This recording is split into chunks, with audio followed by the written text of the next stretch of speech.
What's up, Drop Pod listeners? As always, you can listen to the Drop Podcast on Spotify, Apple Podcasts, and Google Pods. We're now on Amazon Music, Audible, and Pandora as well. New episodes drop every Wednesday. You can find all of our content on YouTube at the Drop Golf Podcast and on our socials. That's Instagram and Twitter at the Drop_pod. No matter how you consume us, like, subscribe, rate, review, all that good stuff. Follow and listen along. This episode is brought to you by Matera's Italian Market. Matera's Italian Market and Catering Company is located in the heart of Rutherford, New Jersey at 72 Park Avenue and has everything you need for an authentic Italian table. Recently celebrating its 10-year anniversary, Matera's Italian Market brings all your senses alive as you walk in the door. Imported retail products, cheeses and cold cuts, freshly baked bread, and the creamiest fresh mozzarella. All can be ordered on the Matera's On Park app in Apple and Google stores. Above the market, a private space called The Loft can be reserved for intimate family parties, all the way to corporate events. So give them a follow on Instagram at Matera's Italian Market. Stop by and say ciao.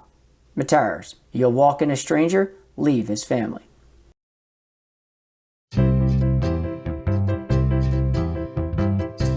This is the Drop Podcast where we talk golfing in the Garden State. I'm Mike Poro, and this is Ryan Coulott. What's going on, everyone? Hope you had a great week. We're in the thick of it. Let's go. We're right in the middle of August. School's inching up. Yeah, it really is. We should start getting, if we haven't already gotten, it's the middle of August is the Sunday scaries of summer. I mean, your Labor Day's around the corner. Back to school shopping, all that kind of stuff. This episode's coming out August 23rd, so I mean, you really got a week before Labor Day weekend, and then back to school. And for all you teachers out there, hope you're living your best lives for the next week or so that you can before you get back into the thick of it. We got a great episode for you, but before we get into the episode, we want to remind you to go over to flukeapparelco.com. Go check out our polos. We've said it now for a few weeks. What are you waiting for? Summer's winding down here. Polo season has probably got another month, 2 months, a solid month and a half, 2 months before you can really stop wearing polos. So get them now. I don't know what you've been waiting for. Head on over there. They look great. They feel great. If you're a Mike, get the right size. If you're a Ryan, size up. It's great material. It is that like athletic cut, form fitting. So if you like it a little looser or you're a little bigger, order a size up. Other than that, they are tremendous. Yeah, I'll also add this too, Ryan. As much as we would like to see these polos out on the golf course, everybody wearing them, promoting the podcast and whatnot, they're good polos to wear to work too. If you're a guy that goes into the office and looking just to wear like a regular golf polo on a Friday or a Thursday based upon what you do, like this is another good shirt to put in the wardrobe. So in my eyes, it's a very versatile shirt. It can do a little bit of everything. You want to tee it up with it on, go for it. You want to go in the office with it on, go for it. I mean, that's the type of thing that we have here, and it's not one-dimensional. So you guys got to go check it out, flukeapparelco.com. Go in the golf collection on the left-hand side there. You'll see it right in there. 3 different styles, 3 different colors, all different sizes. Go check it out. Go get yours today. Mike, that's actually a great point. That if you could wear it to the office, because some of these like golf polos, you got a white polo that's got like golf balls all over it or bags all over it. That's a golf course polo. You're not wearing that, quote unquote, out in public, right? You're not going to go, you're not wearing that to a date night. You're not necessarily wearing that to the office. These are slick looking polos. They look great in all facets of life. Again, the office, the golf course, could wear them on a date. Doesn't matter what, if you're wearing a polo, this is it's versatile. But it is versatile. 100% it is. That's a great way to put it. So, again, head on over to flukeapparelco.com. Check them out. Again, summer's winding down. You don't want to miss out on this. All right, so we've had a couple weeks now of where we've put out some golf course reviews and some interviews. This week, I got the opportunity to go to Deal Golf and Country Club, sit down with Anthony Campanile. Anthony is a stud in New Jersey golf and has been for a long time. He is 2023 New Jersey Mid-Am semi-finalist. That was the one held at Deal where Michael Brown defeated Troy Vannucci. So that was, Anthony was a semi-finalist in that. If you go back a little further, he's two-time NEC champion at Monmouth University. He's a top 50 athlete, male athlete at Monmouth University. And more importantly, he is the 2002 Ocean County Tournament champion over our guy, Mike Poro. Yeah, that one still stings to this day. I mean, that one still stings to this day. I can relive that playoff vividly in my mind too. We're at Eagle Ridge. We're on the 10th hole on the playoff. It's it's sudden death. It's first one wins in a sense, and in regulation I'd birdied the 10th hole. I was feeling good about 10. I was like, I knew what I was doing. I was hitting a little baby cut all day. Which is rare for me nowadays, but back in high school, I was hitting a little baby cut. And I get on that 10th tee with my 3-wood, thinking I'm doing the exact same thing in regulation, and the old double cross comes out. And it goes from a baby fade to a little pull hook, ends up behind the tree, and it's all she wrote. Yeah, that's tough when you don't even give yourself a chance, right? Like, it'd be okay if you got beat, but, you beat yourself there. Yeah. I do want to say this. Mike, I started the interview bringing that up with Anthony. It's the very first thing I mentioned. But Mike being hurt or upset by this is a joke in the interview. That's not the reason he was not in the interview or not here the day that we recorded stuff at Deal. So, again, That's okay. You can throw a few jabs in there. Listen, I'm not there. You can jab me a little bit all you want. We threw the jabs, but I want to make sure our listeners know that you being hurt or upset was not the reason you were not there that day. So that might have been the reason I wasn't there. You don't know that. You know what? Okay, yeah, that's fair. I might still hold that grudge that I don't got that trophy hanging somewhere in my house. But Anthony's a stud. If we continue talking Shore Conference golf, he does win the Shore Conference tournament back-to-back his junior and senior year, going back to 2003, 2004. So, again, an absolute stud.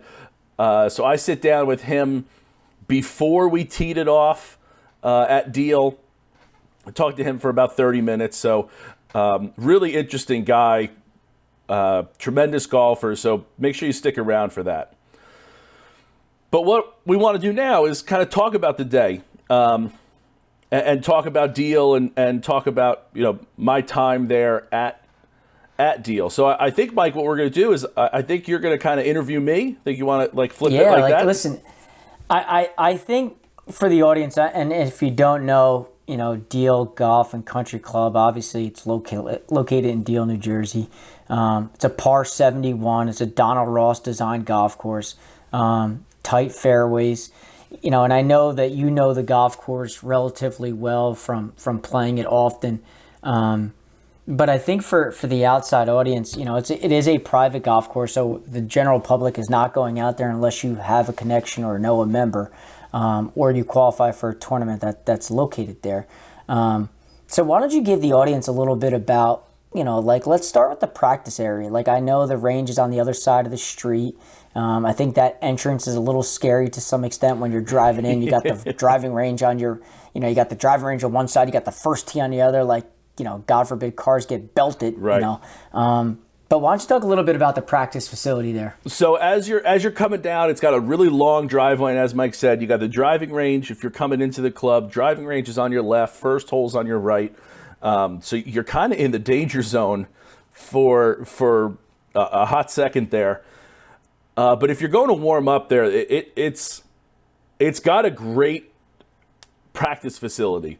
The putting green is right out in front of the clubhouse there. You go check into the pro shop. The putting green's huge. It's got some undulations in it. It's got without really thinking, it's probably got 8 holes in it. So remember we talked about down at Shoregate, such a big putting green that had no holes. Deals is not as big as Shoregate, but it has a number of holes that you can go at. And then you go over the driving range, and it's a matte driving range, but it's not the mats that you think of at like a public driving range. Like they did not spare any expense for them. They have some that are they got a flat one, they got one that would simulate kind of rough. There's like a little netted area for lessons down on the far right hand side. It's a great facility to warm up at. It really is. They got those two things right there, kind of right in the parking lot / first tee kind of area. But then they also have, as you head out, 1, 2 are on the first side. I'll get to that in a second. But then as you cross the road, there's the halfway house over there, and there's a practice chipping facility. There is. There is. They have this enormous green that's got a whole bunch of holes in it. I don't know how many people practice putting over there, but I think it has at least 1 bunker. I think it has 2. It's got a little bit of a run-up kind of fairway to it. That's maybe 10, 15 yards to work on some short game stuff. And then they got rough around it, and it's kind of set in between the 10th tee and the 11th green. It's kind of in this, like, it's kind of tucked in there, but everything at Deal is kind of tucked in. They use all of the property, I think, as well as you can. I mean, there's not a lot of wasted space because it's at the shore. You know, it's a block from the ocean. It doesn't really have, or 2 blocks or whatever it is. It doesn't really have a lot of space to maneuver like some of these other courses where you could just take down some trees and put another hole in there or put a practice this in there. So for them to have such limited space, because the club is from 1898, it has limited space. Stuff's been built up around it. For them to have a big putting green, a full driving range, and this chipping and short game area, I don't think you can beat that. Yeah, I mean, I'll be honest. I've played the golf course a few times, so I just don't have the best recollection of it. So, obviously, I do remember that drive-in though. That's something that stands out vividly to me, and I love the first tee box there. I think that how it just flows from the putting green. A little concrete area that goes straight to the first tee. Like I kind of like that. It's simple, it's basic, it's clean. Yep. I like that you can get people that watch. You get, like, if you're playing, it's like it's literally there's and you haven't been there. They extended the porch or the patio there, so now there's like some fire pits out there. They've kind of redid some things, but like in theory, if you're playing like an afternoon round, people could be sitting outside having a drink, having lunch, and you're teeing off 10 feet from them. So it's a cool little, like, the American flag's right there in the putting green. Like I kind of like that a lot. That little area there. There's a lot of little things like that are really good about the place that they didn't. It's something you wouldn't think about, like the American flag and the clock, but like you can get a really good picture of the clock that says Deal Golf and Country Club, the flag blowing in the breeze above the putting green. Again, it's not something that you would think about, but it's something where you're like, wow, this is really good. Yeah, and then obviously as you go through the front 9 there, a lot of cool holes from what I remember. And correct me if I'm wrong, but I feel like, I haven't played there in a while, but on the front 9, the hole that stands out the most to me was number 5. And if I remember correctly, that has like was there water in front of the green? Yeah. Or it's in a driving, like something, and it's all like tree line down the left-hand side. Yeah. And then you got the woods on the right. So if I go... Am I picturing 5? You 100% are, yeah. If I could go a quick little history. So it was built in 1898, and it was built as 9 holes. So the members call it the inner 9 and the outer 9. So as we said, 1 kind of goes down the driveway, 2 goes down the road, and then the original 9 would take 12 and stay on the inside of the hedges. And then at some point, I don't know the year, they expanded and built the other 9 on the other side of the road.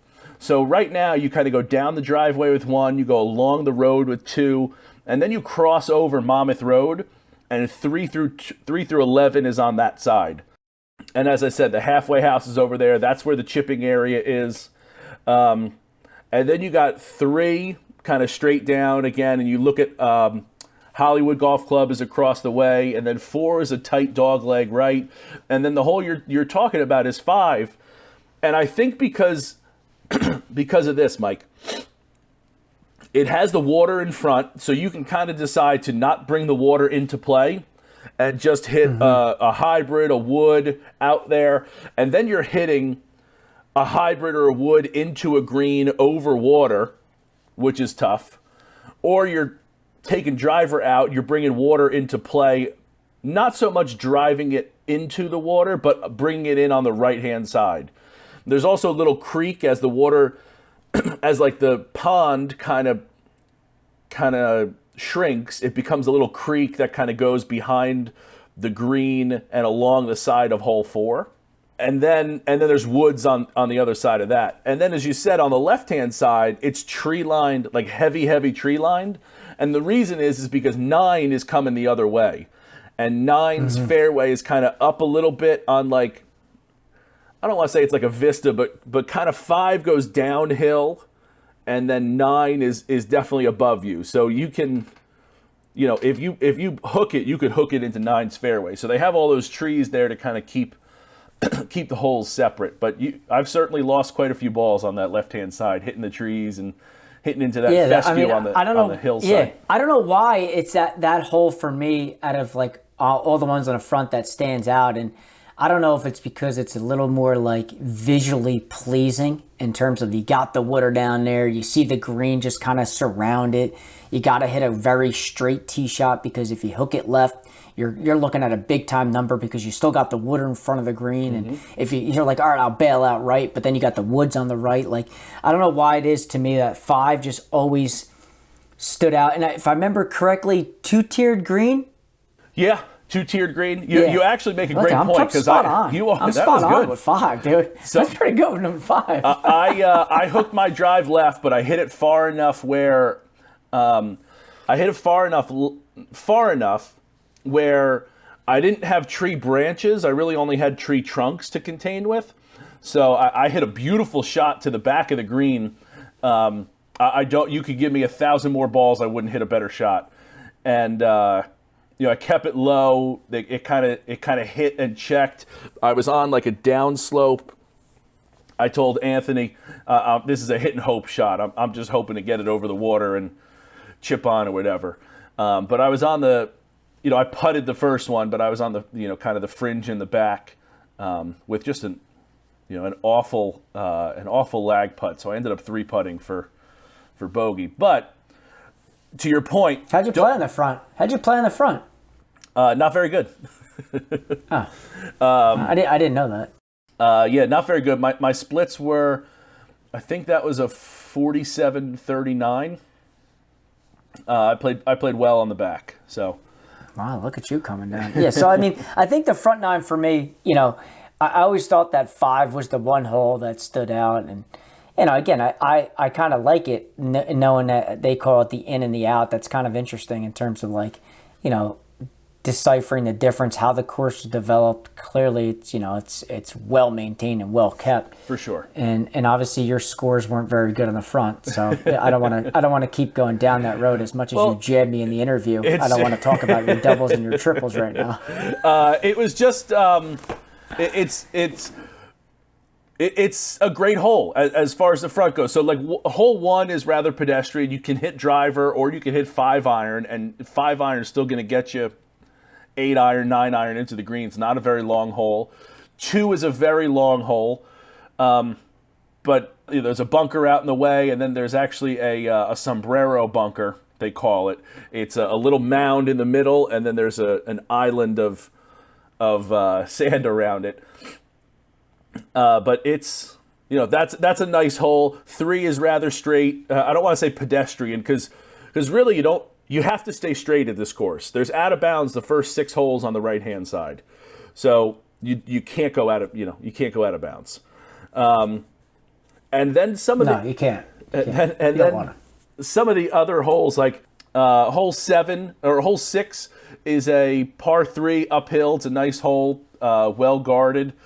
Hole 7 kind of comes into the property finally. You're on the outer side, but you're kind of going on the outer ring, and then you're kind of swiveling into the middle. Very tiny green. I think it's the smallest one on property, hole 7. Very like Donald Rossi, where it's kind of like the ones at Pinehurst, where it's like an overturned bowl. 8's a great hole, par 3. I guess I would say a 2-tiered green, but it's the one that kind of slopes way down and then comes way up. Very difficult pending the pin position. You could have some fun shots with that one for sure. And then 9's a long par 5. Straight away, if you're downwind, you can get there. If you're into the wind, it's very difficult to get there. But yeah, the front's good. I do like the back better. I think not only because I played better, but I think the back has more character in its holes. Like there's some where you mentioned 5's nice, but like I said, 1's kind of straight, 2's nice, 3's rather straight. Avoid the bunkers and you're fine. 4 is a dog leg right, tight dog leg downhill. So you hit it like 200 yards, 210, 215, depending on where the tees are. And then you have a 150 shot in to a green that you kind of can't see. It takes a little strategy, but if you know the course, it's not terribly difficult. 5, as we talked about. 6, again, par 3. 7, kind of straightforward. 8, par 3. 9, they're just... There's good holes, but I think the character is more on the backside. Yeah, and then obviously when you start to dive into the back, I think the one thing that stands out more so than to me about the back 9, again, I don't have the best recollection like you do, because you just got to tee it up and make fun of me while I wasn't there. So the course that I like, the hole that I always is kind of cool is the 18th hole, and I know it's not just because it's the finishing hole and it's the last one, but I don't know many golf courses that end with a par 3, and it's unique in its own little aspect that it has. And again, correct me if I'm wrong, because I'm basing this all off like past history, but like it has that little area on the right side that just eats up all the golf balls if you're short. Yep. It's like it's got to roll off into like a little like yeah. And out of bounds is right in that area. Yep, maybe it's a little long and left is out of bounds, right? You got the bunkers. I don't know if you're bringing the water into play there, but there's like there's like a little the cart path kind of goes behind the green.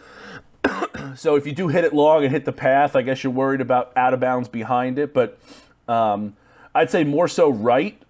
Like if you really flare it out there, there's like paddle tennis over there, and you really gotta push it though. But there's 2 bunkers right in front. That par 3 is great. It is. Because again, I don't know. I can't even think of a golf course in general, private, public, that I've played that ends in a par 3. Like I don't. So the uniqueness that brings to it.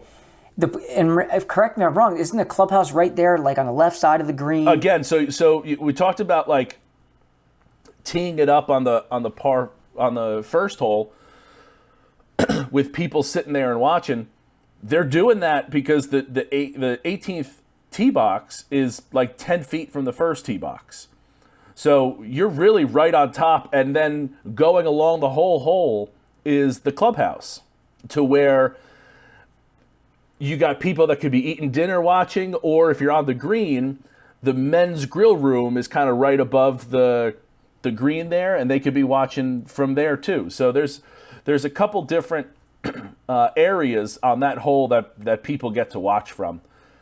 And like you said, Mike, I don't know of another a golf course that I've played that ends with a hole that's a par 3. Yeah, I think that's really, and I think that's where when I think about deal in a lot of aspects, I know people may say it's maybe a little bit on the shorter side in terms of the length and how far it is, and maybe like some of the holes are similar, but it definitely has some like unique characteristics that other golf courses in the shore area like doesn't have. And I think this finishing hole is probably, to me, like the hole that stands out the most because of it being the 18th hole, being a par 3, being right next to the clubhouse. Like, I think that's such a cool, different trait that most golf courses just don't have. Yeah. So I also imagine, and I've gotten to experience it because I've played in a few outings there, and a few of their, not the member guests, but a few of their, like the clam bake and the beefsteak and things like that. Very rarely do you get to be able to watch an entire hole if there's like a finishing group or if there's a playoff or something like that from one spot. Usually, you're going to go, hey, we're going to go play the 18th. Well, everyone's got to walk to the 18th tee. And then as they come in, they hit their drives. And you got to walk to the middle of the fairway. Or you've just walked to the green and you missed their drive. So you're only watching the approach. At Deal, you can watch that happen. And I actually mentioned it to Anthony, I think when we were playing. Anthony was in a playoff in one of the outings I got to play in. And he, we're standing kind of on the 18th tee box. He played 17 and then got to go into 18. It was just it was a very, it definitely is a unique experience to be able to watch it. I imagine for their member or their member guests, like it brings in another aspect of like, I guess just like coolness. I don't know of a better word for it that you can kind of bring in that it's certainly unique to be able to watch there. For sure. Yeah, listen, it's definitely a fun little golf course. It's challenging in its own aspects, and like you say, a lot of times about the place, it's like you got to hit the ball straight. No doubt. Because otherwise, you're making big numbers because it is it's a Donald Ross design. It's kind of, I think that kind of speaks for itself in terms of the architecture and the whole designs. What was your final score? Like, how did you play overall? Was there any birdies made? Yeah, I actually, I birdied. Now hold on, because let me pull up would it be under stats? View scorecard. Yeah, so Mike, like I said, I played much better on the back. I shot 39 on the back. I didn't have any birdies on the day. I had a couple doubles on the front. I shot 45 on the front, 39 on the back, so it was an 84 overall. I was I was certainly happy with how I played overall. If you were to ask me, like, hey, 84, you going to buy or sell? I think I'd buy it. 42-42 would be more what I would expect as opposed to 45-39. But yeah, you got to keep the ball straight there. It's really very punishing. As I said, out of bounds the first 6 holes on the right-hand side. Fescue everywhere else that's not that's not in play, or that's a little bit off. They got a lot of fescue there. But then, as you mentioned, you talk Donald Ross and you talk about the greens. The greens are tricky. They really are. So that's its big defense. It's not very long, but it's the greens, it's the fescue, it's out of bounds. You gotta play straight. You really do. Is there a hole for you that stands out more so? Like, obviously I saw 5 and 18 were the two for me. And again, it's been as I've been saying, it's been some time, but is there one hole for you that stands out as like, all right, that's the signature hole for me of the golf course? I know some courses don't like to talk about the signature hole, or we don't like to have one, but like, that doesn't stop you or I from having one that stands out more so than the other. Is there one? You're right. So I'd be interested to see what the members think is their signature hole there. Like that's interesting to me, especially as someone who's I have played it quite a bit. I've been very fortunate to play there as much as I have. I would say the two holes that come to mind for me, if you're working backwards, are 17. 17's this long par 4. It kind of bends to the right, dog legs right, but there's a pond right in front there. Green's downhill, so you have this, you can hit it straight out, and then you have something like 200 into a green that's below you, and water on the right, water behind. You're not standing on a straight. The fairway slopes from left to right, so if you're a righty, you're always above your ball. There's a bailout area that's on the left-hand side that you can kind of take. So from the green, you kind of walk up a mound to get to the 18th tee. So you can kind of throw it at that mound and let it kick off to the right and kind of bail out there to stay away from the water. That's a great hole. A little risk reward if you want to take aim at a cluster of trees and try to go over. You can give yourself something like, if you get over, you can cut it to have like 120 in, which is a much more controllable shot to a green there. Mm-hmm. The other hole for me is 15. Long par 4, bunker on the right, water. There's like a little creek that kind of cuts the fairway. For me, the water's not reachable, but if you're a big hitter, the water could be reachable. I think you'd be fine as well. No offense, but I think but if you're a super long hitter, you could start thinking about the water. And then it's a long hole. That kind of creek kind of cuts across the fairway, and then makes a right-hand turn into like a pond, and the pond is on the left-hand side of the water. So for someone like you who draws the ball, I'd imagine that you'd aim at the bunker, draw it, you'd be on the left side of the fairway, and you're going to have like 180 into the green. And wow, you make it sound so simple. And 180 is going to be, you're going to have to cover, 170 is going to be over water. So that's a great hole as well. I really like that one. The par 5 right before it, the 14th, is great. It's a dog leg right, gettable, but a nice hole. Yeah, those are a couple that stand out. As I said, I like the back or the inner more so than I like the front. Again, I just feel like there's a little more character in some of those holes on the back. Again, not saying that there's not character on the front, but those are a couple that stand out to me specifically. And then 18 I do love as well. And I think I love it because I can thank I won closest to the hole at an outing that I played in there, and I got my putter out of it. So that works out pretty nicely. Well, it sounds like you had a great day over there. Yeah, it really was. And so we played with obviously me and Anthony, another guy named Tyler, and one of the pros joined us, guy Brooks. So it was a nice foursome. We cruised around there. No, not Koepka. Okay. Just figured I'd throw that out there. No, good. I mean, good guess, but no. So it was a nice foursome. We had a lot of fun. Cruised around there. We were really out there pretty quickly. There wasn't a lot of play because they had an outing later that day. It went off at 1:00 and we got done like 11:30. So it was we cruised around there pretty quickly. Anthony played poorly and I think shot 70, which is tough day. Yeah, really, really difficult day. But it was really nice. It was nice of him to have us there, Tyler to have us there. Well, have me there, since it wasn't you and me. But it was really a great day. It's one of those places where there's some places you go, right?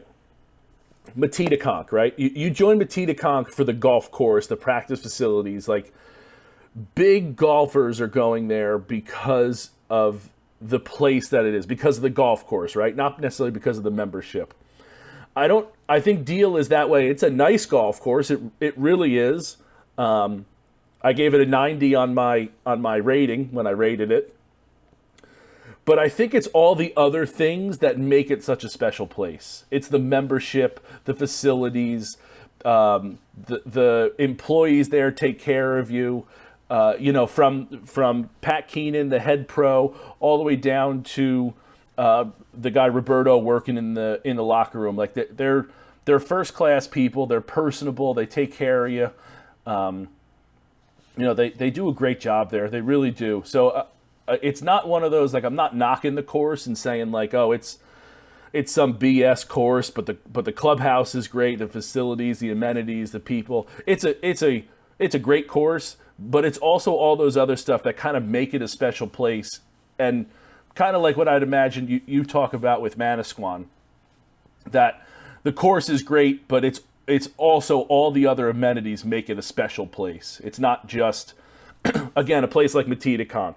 It's the course, it's the facilities, it's the practice facilities. Like that's the pull to the place.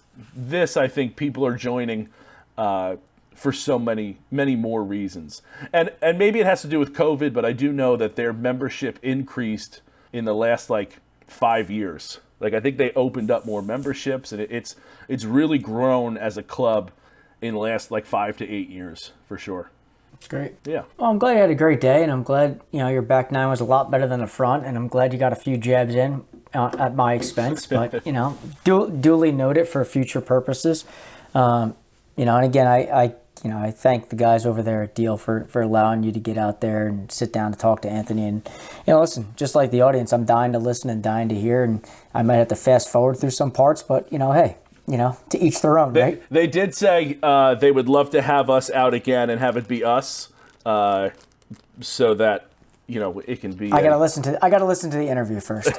I'll see how the interview goes, and then I might have to DM Anthony and see what's going on. Dan, to defend your honor. Yep. Yeah, it was really great. So again, Anthony, thank you for sitting down with me. Tyler, thank you for having us out, and Brooksy, thanks for joining us. So that's going to wrap up our recap here, or Mike Grill and me on Deal. We're going to send you now to our interview with Anthony Campanile. As I said at the top, Anthony is a absolute stud, top 50 male athlete from Monmouth University. He's recently kind of gotten back into more state competitive stuff. 2023 Mid-Am semi-finalist.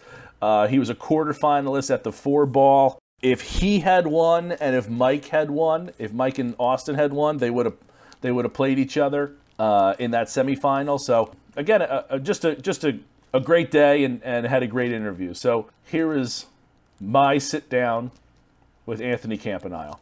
Enjoy. All County Exteriors is a third-generation premier exterior home remodeling company celebrating over 40 years in business. In a remodeling world where the average remodeling company only survives in business for only 5 years, All County Exteriors has stood the test of time, providing their customers with top-quality roofing, siding, windows, and doors. They service homeowners and builders with anything from small repairs to large additions. All County Exteriors is not just limited to construction. They have a deep passion for giving back to their community and are charitable supporters of the Make-A-Wish Foundation, the American Cancer Society, Roofs for Troops, and Parents of Autistic Children. If you have planned to do any exterior remodeling, call the experts at All County Exteriors for a free, no-obligation estimate for your project. Just call 732-370-2780 or email them at info@allcountyonline.com. That's 732-370-2780 for All County Exteriors for all your remodeling needs. So today's guest is Anthony Campanile, playing out of Deal Golf and Country Club. Anthony is a 4-time top 10 Ocean County tournament finisher back in high school. So early stud from the beginning. He goes on to Monmouth University, is a 2-time NEC individual champion. He's one of Monmouth University's top 50 male athletes of all time. Recently this year, He was a quarterfinalist in the New Jersey 4-ball and a semi-finalist at the New Jersey Mid-Am, which was held here at Deal Golf and Country Club. Anthony, thanks for coming on the show. Thanks for having me. I want to start at the beginning of that statement. Sure. And go back to really the main reason why this is a one-person show today. And I want to talk about the 2002 Ocean County Tournament. Let's talk about it. Eagle Ridge, maybe? Where was it? I don't know. Well, I'll tell you, if my partner was here, I might be able to give you a good answer. You defeated somebody named Michael Poro. Yeah. Tell me about that. It was a long time ago.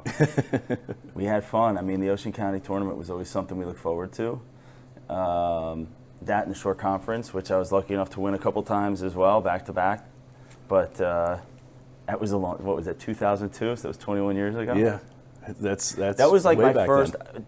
Did I won in 2002? Won it in 2002. So that had Because to be. you beat Mike in a playoff So that had to be the first real win of your career. of like my life. Okay. Do you know what I mean? Wow. Well, because you start in like the 8, 9, 10, 11, 12. Yeah. And I played in something called the South Jersey Junior Golf Tour. Okay. Which was pretty new then, because I grew up down obviously in Ocean County by Long Beach Island and Manahawkin. Okay.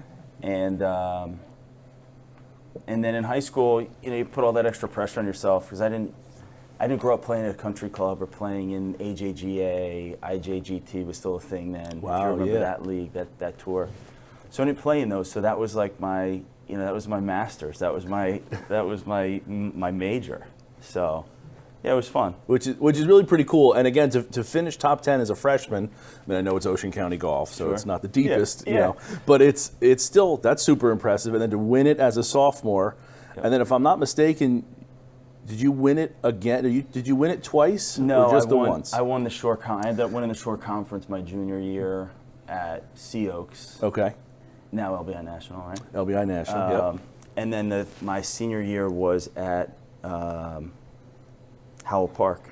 And you won it there as well. I won it there. As Okay, well. so it was just the one Ocean County. One tournament. Ocean County my sophomore year, short conference junior year, short conference senior year. Mike is still clearly hurt because he couldn't. He's still, I knew he wasn't going to show up. Same thing. I knew he For wasn't me. gonna So show I grew up. Basketball was my thing. Yep. And if I was doing a basketball podcast, I don't know if I'd show up. About my last, my last high school loss was probably not something I want to talk about either. So starting at a young age, you were really pretty good. So what is your background going back even further? Like you mentioned playing in some of those like junior tours. Is that something like? Is your family big golfers? So my dad got me into the game in '93. Blue Heron Pines opened, 1993. He joined. It was a semi-private. He joined in 1994. So I was born in '86. So I was 8. So what we would do is my dad would go down. Did you graduate 04? I graduated high school. I graduated Southern Regional 04. 04. Okay, so we're the same year. So what we did was my dad would go down on a Saturday and play with his buddies, his foursome, and my brother and I, my older brother and I, who also went to Monmouth, would go down and practice while he was playing.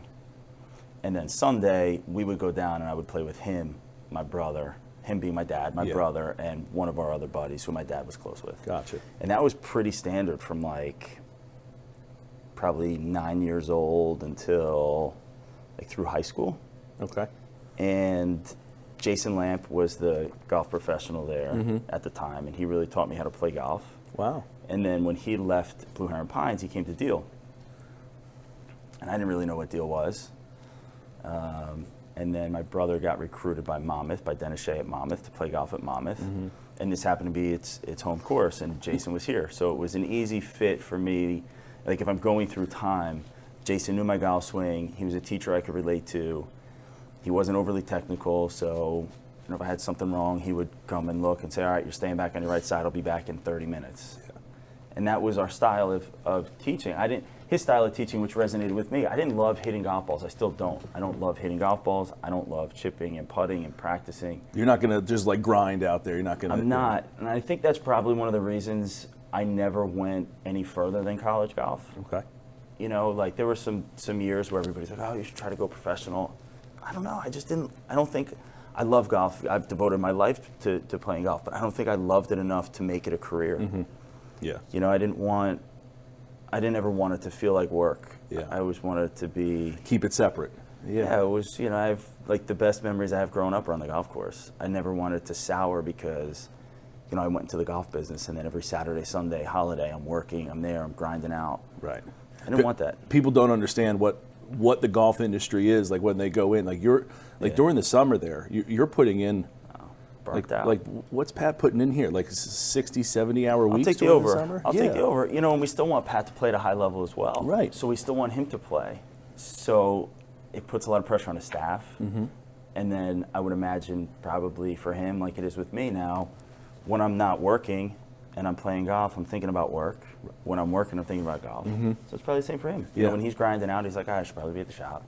Yeah. Right, I'd imagine. So it's really tough. I mean, that's one of the things that I still work on is that work, life, golf, family, dad, husband balance. That separation. It's difficult. So that's definitely something that, like, as someone who probably as a youngster was like, I want to play on the PGA Tour, to then, like, be a 21, 22-year-old and decide, like, no, I don't want to do that. Yeah. That's a pretty mature decision at that age to decide, like, hey, I have all these great memories. I don't want to sour on golf. I want to love golf.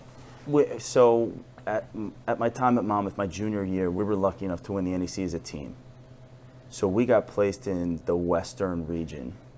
So you're familiar with this, but right. So you have your conference winners. Mm-hmm. You get some at-larges. They kind of shuffle you up and they place you in a region, right? Yeah. Western, it's Eastern, kind of like Central. For those that don't know, it's kind of like March Madness, Correct. like the bracket style. But you don't have like one. You got like 6, 7, 8 different tournaments throughout the country. Correct. That are one site. Yeah. So we land in the Western region, which was held at ASU. And for me, who was a Northeast golfer my whole life, never played down in Florida really, except in college when we would go on golf trips. Go out to Arizona. I'm like, okay, great. I think I didn't play great, but I think I shot like, it was 3 days. Maybe I was 3 or 4 over. And I wasn't even in the top 100. It's crazy. It's crazy. I'm like, I'm done. I'm done. I can't do this. This is not, like, it's not for me. And, it's not, as much as I wanted it to be, it was, especially like coming out of New Jersey, right? The Northeast, we could even say, like, we're not golfing all year round. No. You're not, unless you're vacating, like, unless you're going to Florida or the southwestern part of the country. Basically, like Thanksgiving to when? Middle of March? It's not really like a holiday. When does high school golf start? Middle of March, so that's it's horrible. Yeah. I wouldn't even call that golf No, weather. it's not. We want to try to make it that way because we're coming out of the winter. Yeah. But like March and April in New Jersey are still awful. No, but Awful. but because everyone's been off since Thanksgiving, everyone's getting all horny for golf, and they're just like, the greens are punched. The wind's it's whipping. miserable. Everybody hates it. Yeah. It's still dark at like 4 o'clock in the afternoon. You're getting done. I remember being done with high school. I think we got out at 2:12. We'd go to this place called Ocean Acres. If you're familiar with Ocean Acres, down in Manahawkin, that was Southern Regional's home course. And we practice, and we get, I don't know, if we were lucky, get 9 holes in. Yeah. I'd eat some Oreos on the bus ride home, and then I'd go home. Right? Right, and then it was horrible. It was a horrible experience in the spring. And by the time you get home from that, like, bus ride to like, okay, now I got to get a ride home, by the time, it's been dark for an hour plus then. Yeah. So, it's pretty miserable. But, like, we don't have that. Golfers up here don't realize, especially high school golfers, that you might be the best golfer in this area. Right? There are thousands of you in Florida. And then you extrapolate Florida to Georgia, Louisiana, right? There's just so many. And they're golfing all year round. And not like indoor simulators are bad, but it's not the same as playing actual golf and practicing actual golf. It's funny, I don't know what your take is on the equipment and things, but I look at it now and like growing up, like we were good, but we were still playing with cut down stuff. Yeah. Like when we were 8, 9, 10, like we were just cutting down 7-irons, putting a grip on it and figuring it out. Yeah. Now you see these kids and 11-year-olds are shooting 61, 62. Because they've got sick equipment. They're getting like laser measured, and they don't give a shit about anything, dude. Yeah. And they're fearless, and they're just knocking the ball up to the hole and making birdies, and You know, the way kids are being brought into the game now is so much easier than I think when we grew up. You know, now you're seeing it. You're seeing like the teaching, and you're seeing the TrackMan. You're seeing all the technology. You're seeing all this stuff, and the gap is just widening. The better players are getting better, and the terrible weekend warrior is still terrible. Right, the casual person is still going to be, because they're still back in the Brother, it's all about the time you can devote to the game of golf, and if you can't devote the time, you're not going to get any better. No. And it's just like anything else. Golf isn't unique in that area, but you know it's. But it's certainly that goes with, like you said, it goes with anything in your life, right? You don't devote time to a relationship. That relationship currently, you don't to the gym, to the anything, all of it doesn't matter. Anything that's important to you, if you devote the time, you'll be fine. For sure. If not, you just want to throw in the towel, then you're going to get the results that you probably don't want. Yeah. Right. So we kind of touched upon it. How do you with this like amateur, I don't want to say national schedule, but statewide schedule, you're playing a ton of stuff. How do you try to balance that? You mentioned that like work-life golf balance. How do you balance that like competitor? Because I imagine that's why you do it. That there's still, you got the competitive juices going. You're good at it. But now you're late 30s, we'll call it. Yeah, 37. And you got just 37. A family. When was your birthday? July 13th. Oh, happy birthday! Yeah, thanks. You got a family, you got a busy job, and you got this competitive golf schedule in the summertime. How do you balance that? I didn't play in state events for 10 years out of college. Okay, so this is a more recent. So I was building a business. I'm still with the same firm I started with when I started out of college in 2008. Wow. So I played in 08, 09, 2010, but then as I really started to build my business, I think from 2010 probably until 2021, I didn't play. Yeah. I didn't play in competitive stuff. I didn't play in state AMs, mid-am. Mid I couldn't. I think the Jersey mid flipped when I turned 30, then they jumped it to 25. Oh. Do you remember, right? It was always 30, 30, 30. Now I think it's 25. But this year, I'm trying to play. I played in state am, mid-am, state mid-am. I'm going to do the Met mid because I got invited to the Stoddard Trophy. Okay. So I played in that at Deepdale. That was a treat. Brian Hart and I were alternates for the U.S. 4-ball last year, so that got us into the Met mid. Awesome. We'll do the U.S. 4-ball again. I'll do U.S. mid-am, which I played great last year at Essex County. I made a triple on a par 5, and I think I missed by 1 or 2. Ooh. But it goes back to me putting in the time, right? Like I'm not like naive enough to think that I'm going to come out and win all the time. I just want to be able to compete, maybe get lucky once or twice. Right. Because I have 3 young daughters. My wife stays at home now, and she taught for years, but now she stays home. So that freed up my schedule a little bit. Yeah. But I have to be careful, like families first, then work, then golf. Right. So not everything's tied for first. Exactly. And it can't, and there you go. If something's, like if what's number 1 starts getting pulled by what's number 3, you got to pull back from number 3. You got to pull back. Sure. This is the heaviest schedule I've played since probably 2009.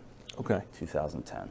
Gotcha. So, but then I come out there and I'm looking at the scores from the State Open and I'm like, am I really going to go out there and shoot 11 under? Absolutely. No, I'm not.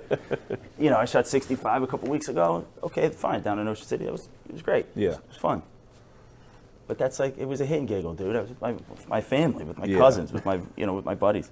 Wearing flip-flops and listening. I'm not grinding out. The music going. It was like 10 a.m. We're having some cocktails. But, it's different. It's a little bit of a different. That's a different vibe than playing ball and hold tournament style, which I think goes to show shooting 65 on a final round day is bananas. That was sick. Yeah. I saw that and I'm like, wow. That's a good round of golf. I think he had a bogey, good. maybe made 8 birdies and had a bogey. Yeah. That's just great golf coming down the stretch. Especially what we started with, like that course must have been softer, where there must have been something, because the scores were relatively low overall. But on the third day at the Open there, the scores were pretty high. There weren't a ton of people under par on that third day. No. And I'm sure Hackensack was mint. The place is very good. Yeah. So those were impressive scores. Yeah. You know, Troy's been knocking on the door with all these things so much, and he's great, man. He's a good dude. He's a good player. Hits it straight. He's amazing. It's he's awesome. The first time that because he invited us to Little Mill. Yep. Have you ever been to Little Mill? I have. It's been years, but Okay. I have. They hosted a state am years ago. Oh, did they? Do you remember that? That was probably no. That might have been 05, 06. I might have been in college still. Okay. That place was amazing. But watching, I was like, oh, like he must be like dynamite around the greens, which he is. But he pounds the ball. He does. It's incredible. For not being the biggest guy, No, man, he pounds it. No, he's like 5'6" and hitting it 315, 320. The first time I played with Troy was in the New Jersey mid at Matera in the semifinals. He beat me in the semis. He just whittled me down, man. Yeah. My game was not sharp enough for that. You know, I was getting tired. I played a lot of golf that week, right? Because you've got the stroke play. They kept pulling us off the golf course for weather. Oh, and then getting in and out of I rhythm. came back the next day to finish 3 holes to make it through the stroke play to get into the bracket. Then I won the 2 matches, and then I had Troy, and he just whittled me down, man. Yeah. I think I got up early, and it was just started chipping away at my mental game that was not sharp. Maybe at like 15, I'm shaking hands. I'm like, hey, get out of here. I need a nap. But to your point about like needing to be sharp, like I know Troy is grinding every day. Like he talks about like when we went there, he's like we asked him what a typical day was. He works, then he gets to the course around 4. He'll hit balls or he'll go play, but like it's every day that he's doing something. Yep. Maybe he's just going over there to putt, but he's grinding away. And when you don't, this isn't not a knock whatsoever, but like he doesn't have the third dimension that you have, Yep. right? He doesn't have young kids, so like my day is like, let's get them up, get them in. I drop them off at school. You know, every once in a while I'll pick them up from school. But I'm home, man. I'm home for dinner. If I'm not working, I'm home for dinner. So typically my late nights are Tuesday, Wednesday, Thursday. Okay. And I'll be home for dinner Monday, Friday with them. But I don't have the time to just run over here. Yeah. You know, or really the desire either. Like, let's be candid, Well, right? Like, I'm not like waking up in the morning like going, oh man, I can't wait to get out there and hit some balls and chip and work on my 150 and in and sharpen the pencil here. I just don't have the grind. I don't have the desire. Yeah.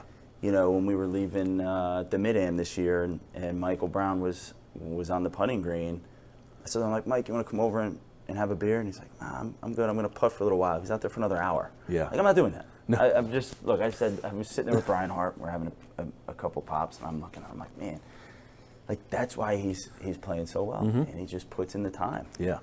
And Right. It's not a secret. it's not a secret. Yeah. And he hits it straight. They putt well. They, when they shoot 11 under, the putter had to get hot. Yeah. Right. So. Yeah. So like you said, it's not a secret, but like that juggle, like as someone who's still got the competitive desire like you do, but doesn't have the desire, but also maybe more importantly the time to like grind. There's going to be your expectations need to meet your Yeah, and I think that's the hard part, right? Yeah. Because my expectations are still to go out there and win. Yeah. When the reality is, probably not. You know, Yeah. my 9-year-old's getting into golf, right? So I caddy for her in the Under Armour Tour. So there's a junior Under Armour Tour. Oh, I that's caddy for her all awesome. the time. Yeah. She's got the junior PGA stuff. So like Friday they're going to Beacon Hill. Saturday they're coming here. They're playing against Navasink here. I think I'm going to be with her, watching her play golf, teaching her the game, which I think is better for me because I start to think around the golf course a little bit again because I'm teaching her when you hit it in the woods, you don't have to be the hero. Yeah. You know, you can still make a par. Still remind yourself of that. Yeah, because what are we doing? We're trying to rope a 4-iron through, a 5-foot gap Right. to make the miracle birdie. And Yeah. I'm like, how many times is that actually going to happen? Never. Yeah.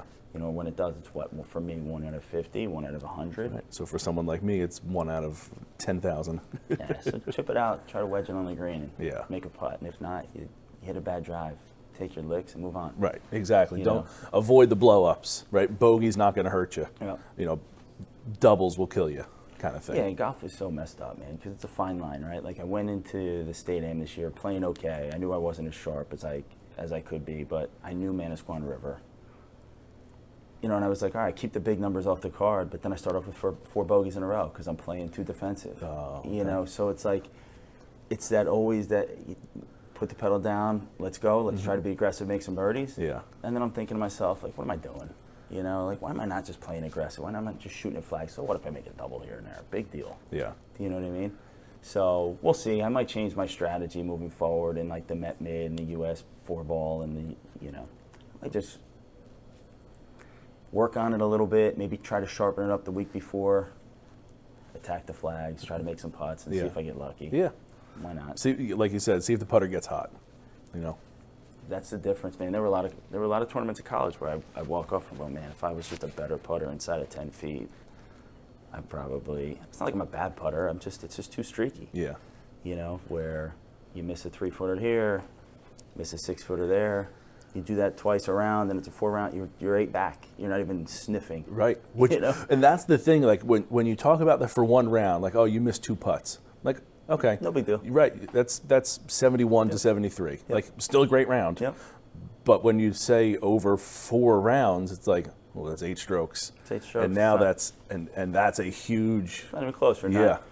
You know, now you went from 11 under to 3 under. And I find myself now like trying to play for exemptions. Like I'm tired of the one-day qualifiers, which apparently I did okay. I did okay at Mendham this year. I did okay at Jumping Brook. Like, you're fine. It's just another day, though, right? So for me, it's the time. It's not necessarily going there and grinding out. I don't mind the grind. Yeah. I don't. I like it. Ball in the hole.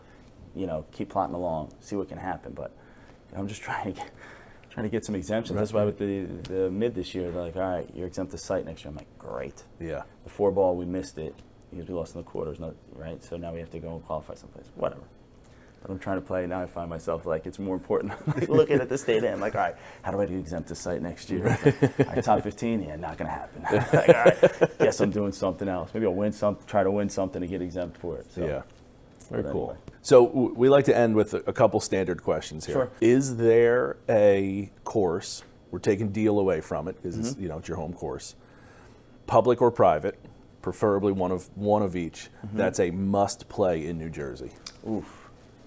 Also, we usually take Pine Valley out of it. That's a good one. A must play. So actually, growing up in South Jersey, I loved playing Ballamore. You ever hear of Ballamore? Yeah. Mike loves it there. I love Ballamore. He talks about it a lot. It's my lowest round ever there. What's that? 63. Okay. So I loved it. Yeah. South Jersey has so many golf courses, and then North Jersey. So that's, what is that? Is that private again? It always keeps flipping back and forth. I think it's a I'm not public. Sure. So that could be the public, and then private. A must play. So many good ones in Jersey, man. I love the changes with Balti now. Yeah. Lower. Are awesome. Double G took Greg Angelillo took me up there last year for one day, and I thought the changes were awesome. And I tell everybody, they're like, wow, I don't know, I don't really love Baltimore so much. I'm like, maybe I'm just like a little kid, like showing up there, just like the history and like people have walked here, like right here where I'm walking. Right. Like, they hit this shot. Like, right. There's been dudes that have walked here. I get enamored by it, but I don't know. I think the lower at Balti's a treat. Yeah. You know, maybe it's not like Somerset's so solid. I'm probably forgetting some, but. So I thought for sure you were going to say Galloway. So I like Galloway. Just because of Jason being down there. And I love Galloway. Yeah.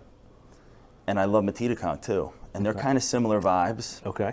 In my opinion, they're tight. They're old school, like Pine Barrens type stuff, where even like Galloway, I know you get the water views there and you can see AC and stuff, but yeah, I mean, there are some places that I could play every day. Even Hollywood, like Hollywood just keeps getting better. Yeah. You know. It's amazing what the redo that they did over there was a couple years ago. It looks good. It really does. So when you can see, so I'm colorblind. I can see it's shades that I have trouble with, but like when I can see the differences in like the fairway and the rough, like that's a light green and that's a dark green, and even I can see it. Yeah. You know it's popping. Yeah. Yeah. There's a lot of good golf in even Long Island. Like Long Island's just ridiculous. Yeah. So we have a nice little cradle here of like New York, New Jersey. Yeah. And then going, like, even if you go a little bit north, like the Yale course, and then you go up, like, keep going private, but like the country club and those kind of things. I think West Point's a hidden gem up there, dude. Dude, I play, my best friend went to West Point, and I still talk about the one par 3 where you're hitting from one mountain to the other. Yeah. It's the coolest thing. So they would always host a college tournament there, and it was always in the fall. when the leaves were changing, yeah. and we're up in the mountains there, and you're like, this place is pretty mint. Like on the side of like a ski slope on the side of the mountain, you're like, So all right, cool. this place is mint. Like Yeah. I love going there. Yeah. Very cool. Very Yeah. cool. So let me ask you this, actually, because I've heard everyone says Baltusrol lower, which Yep. you said is awesome. The membership there, from what I understand, likes the upper course better. Sure. Is the lower course just too hard? Is that what you think there? In that I like? don't think so. I think the way they keep it for the membership, it's super playable. I think they can turn those things up in a minute. Okay. You know, I actually think the upper might be harder. Interesting. It's just a little different. Like, Yeah. you know, the way it's kind of in the hills there, and, you know, the greens are tough. I mean, that place beat me up when I played in the Carter Cup back in the day. Yeah. It beat me up. I think it was at 84 or something. I was like, you know. But I was starstruck. I was 16 or 15. Just I'm like you know, walk, you go through those gates, and yeah, you're just like, I'm it's this. I'm like, oh my God, I get to go here. Yeah. You know, now it's like, you know, I just want to make sure that my kids growing up don't take that stuff for granted. You know, because I remember, it's not like, you know, I played at Blue Heron. I played a lot of nice places as a kid, but you know, that was such a treat where I walked up there. Right, like but it's not like 15, you and grew I'm up like, on a country club No. there. You grew up, yeah. No. Very cool. So. Someone of your calibers playing constantly competitively, is there something that you do before a tournament that is a must in your competitive mindset? Like, I think golfers are pretty quirky by nature. Like, we got to have a certain number of tees in the Yeah. pockets. Or, No. like, there's nothing that you do that's like, we've had people be like, I don't tie my shoes to the first tee. And No, it's just so like, you know what I did? I started because I wouldn't say I'm superstitious, but you know, like, so when I mark my ball, I block out the number. okay. I don't like to see if it's a 1, a 2, a 3, 5, or whatever. All right. So I use a silver Sharpie, so I never see what number it is. Why silver? Because it covers. Like if I just use a black or a red, like you can still see the number. Oh. So that covers it, and I put it in a box, like a different color box. Gotcha, So, yeah. You know, I don't know. Because when I was a kid, I'd be like, oh, it's a 5. So am I going to make 5 birdies, maybe 5 doubles? What am I going to do? Like, why is it a 5? I'm like, what? That's so that's exactly what it. I'm talking about. That's it. Yeah. Now I'm not as weird. I don't Okay. think. Like when I was growing up, I was a total psycho with it. You know, like, I got to mark it with a quarter that's, you know, 86 heads up. Yeah. And I'm like, yeah, and I still 3-putt. So like, clearly not the quarter. But I you think know? that's just golfers. Like, we're Totally. super, like, you talk about how many golfers need, like when we go play, I'm going to grab 2 tees Yeah. and my ball marker and my divot tool, and they're going to be in my right pocket, and I'm Yeah. going to have an extra ball in my left pocket. Yeah. And for whatever reason, because I'm nuts, I feel like that balances me out. Yeah, like if I don't make There's anything no on the front reason, 9, but I'll switch like- my ball marker on the back 9. Okay, there you go. All right, so you're making me think about some of the quirks I still So, have, I yeah. guess. Right? Like I always keep a glove in my pocket, but I never wear it. You don't wear a glove playing golf? Hate it. Really? So like today, tomorrow, when it's like 100, Yeah. yeah, I'll throw it on every once in a while. But if I'm around the greens or I'm inside 100, never, ever. Hated wearing a glove. Okay. Full cord grips, no glove. Yeah. Yeah. Wow. Do you use like you got like a powder guy or Nothing. Just wow. Nothing. Oh, I sweat too much for that. No, you know what? I don't sweat that much, which I guess is a good thing. But so I'm able to not have to wear the glove all the time. Yeah. You know, it's like on, off, on, off, on, off. But I only slip it on every once in a while when I have to. Okay. I hate it. Is it a weather glove? For like you said, when it's super, like when it's. No, it's a normal glove. Okay. Just Normal glove. yeah, because I didn't realize, and it was a good idea. I saw somebody. He was like, he Weather. had a weather glove, like a rain glove. Yeah. When it was like 1,000% humidity. Yeah. Makes sense. It Makes sense. 100%. Yeah, But it you're never crossed my you're mind. soaking through it with your sweat anyway. Yeah. Right? Like you get to these, and it's sometimes you get the sweat rings all over it, and you're like, oh my God, is this just gonna go? Yeah. So I hate wearing the glove. Okay. Yeah. So there's a couple there that you Couple got, and I think I know the answer. And I did already text Mike because he likes to verify. Yeah. We're a New Jersey podcast. We'd be remiss if we didn't talk about the greatest debate in New Jersey history. Okay. There's a particular type of breakfast meat. What's that breakfast Pork meat roll. called? There we go. It's pork roll. That's my guy. Yeah. So It's pork roll. Hands down. Hands down. Not even close. it's What are the stats so far? What are we at? I think we got a majority pork roll. I'd have to go back and look, but it's Is it a North Jersey, South Jersey thing? It 100% is, but it's not even 195 like or where? I'm finding it's like Driscoll Bridge-ish. Yeah, That's definitely where like people who are north of the Driscoll Bridge, Taylor ham. It's a Taylor ham thing, and that's not even fair because people at Rutgers Call it pork roll. pork roll, from what I'm understanding, and maybe that's because the majority of the state, like, because now you're talking about cutting it up into like, and the state is broken up into thirds: north, central, south. So like if you talk about because there are 2/3 food trucks being though, in, maybe at Rutgers isn't a lot of food trucks. Yeah. So like you're not getting Taylor ham from a food truck. You're Right. getting pork roll from a food truck. exactly. Right? So like, I mean, it's just like weird things. You know, there's like Taylor ham. I mean, that's an easy debate. But, dude. I mean, yeah. it's pork roll. There's just So no. yeah, we're the same way. Yeah. But like that seems to be about where it is. Like the Driscoll Bridge-ish. Like it starts getting in that gray area. Then the further up you go, again, Rutgers I'd say is a majority. I think you go to Rutgers and like go through the campus, you're gonna get majority pork roll. Yeah. But yeah, definitely. Like we've had people from Bergen County, and they're Taylor ham. Taylor ham people, and we just don't talk to them anymore. It's a crime. Let's go. It's a crime calling it Taylor ham. Should be locked up. Hey, this was awesome. Thanks for having me. We got to go This hit was the great. course. This really Definitely. was. I really appreciate you having me here, and Thanks for having me. Hey, no problem at all. Anytime you want to come back, Thanks. It'd be awesome. Let's go hit them.